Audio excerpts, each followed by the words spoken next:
Barat ini kan lama kehilangan jati dirinya. Abang orang Palembang tuh jelas Pak jati dirinya. Sumatera Selatan pasti punya kebanggaan sama Sriwijaya Pak.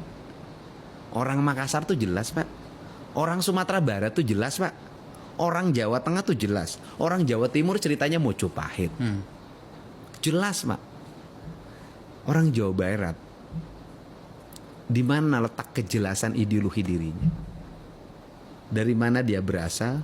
Siapa silsilah karuhunnya? Karuhun itu kan saya ngomong tentang karuhun itu yang itu di Jawa Barat tuh sesuatu yang tabu diomongin, ya kan karuhun. Karuhun itu leluhur. Kan saya ngajarin sebenarnya, kita ngomong tentang nasionalisme. Kita ngomong tentang nasionalisme. Nasionalisme kita menjadi semu, menjadi formalisme upacara. Formalisme upacara? Iya, yang disebut dengan seorang nasionalis itu formalisme upacara.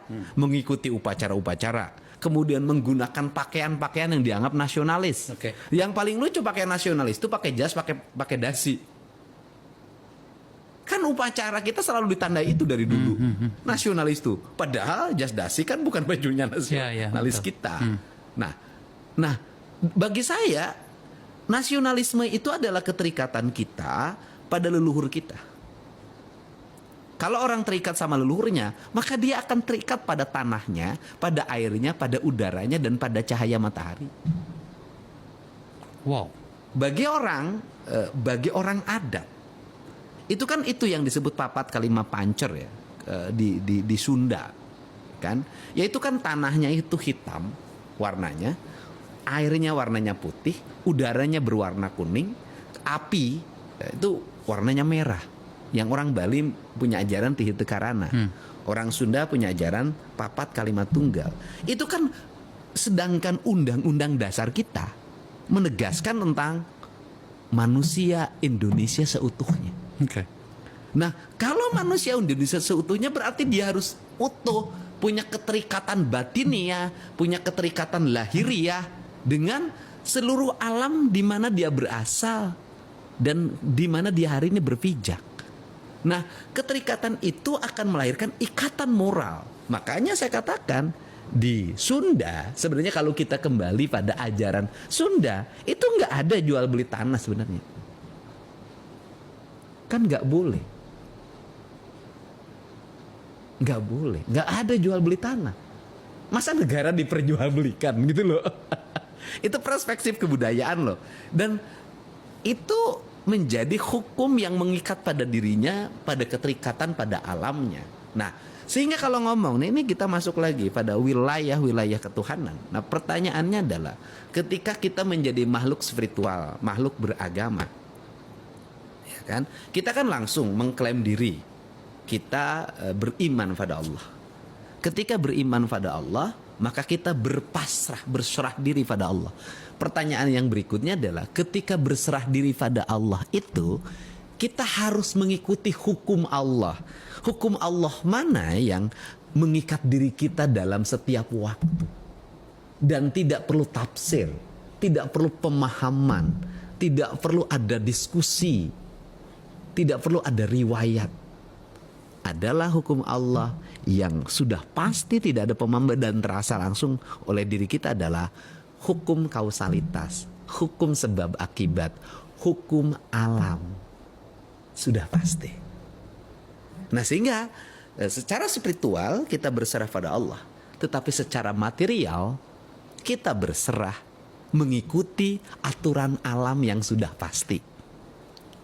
Saya tuh terhenyak loh Anda menjelaskan seperti ini. Sudah pasti. Saya berikan contoh. Saya berserah diri pada Allah menggunakan mikrofon ini. Yang punya aturan tentang mikrofon ini siapa? Berarti kan perusahaan mikrofonnya dong. Punya standarisasinya, ada SOP-nya. Maka ketika kita berserah pada Allah menggunakan mikrofon ini, maka secara SOP saya mentaati aturan yang diterapkan oleh yang punya mikrofon. Saya kemarin mengikuti pemilihan kepala daerah. Saya mengikuti pemilihan kepala daerah, saya berserah diri pada Allah, berpasrah. Itu secara spiritual, secara ruhania. Secara material kan saya harus ikut debat, harus ikut kampanye. Yeah. Berarti yang ditaati, yang dikatakuti oleh saya siapa? KPU sama Bawaslu. Apakah saya takut sama KPU dan Bawaslu taat, kemudian saya menjadi musyrik?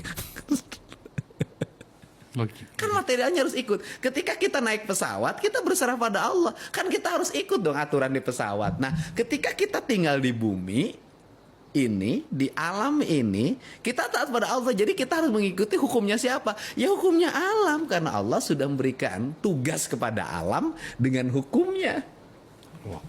Saya mendekatkan situasinya dengan karakter forum ini. Kang, lagi-lagi saya katakan saya kagum dengan penjelasan ini. Dilanjutin dulu sama saya. Nah, saya nanya juga ke Bang Faisal. Bang Akbar kan pernah memperlihatkan pada diri saya. Bang Akbar ini setiap hari berusaha. Di sini, dimanapun. Berusaha ya, ada rezeki ya. Yeah. Cari rezeki. Tapi kebahagiaan Bang Akbar itu kan ketika di kaki gunung Bogor. Kena kita ini. Saya betul-betul berbahagia di sana. Artinya bahwa manusia itu bahagia yang sejatinya ketika dia bersatu dekat dengan seluruh semesta. Orang yang banyak duit itu pergi ke gunung, Pak, pergi ke laut. Ini kan problem kita. Orang banyak duit itu pasti pergi ke gunung, pergi ke laut, pergi ke hutan. Problemnya adalah orang yang banyak duit itu merusak gunung, merusak laut, merusak hutan. Kan kacau. Bro, kena kita nih bro. Saya tidak bisa membantah itu. Karena saya punya tempat di kaki gunung. Saya selalu merasa terpanggil kembali ke sana.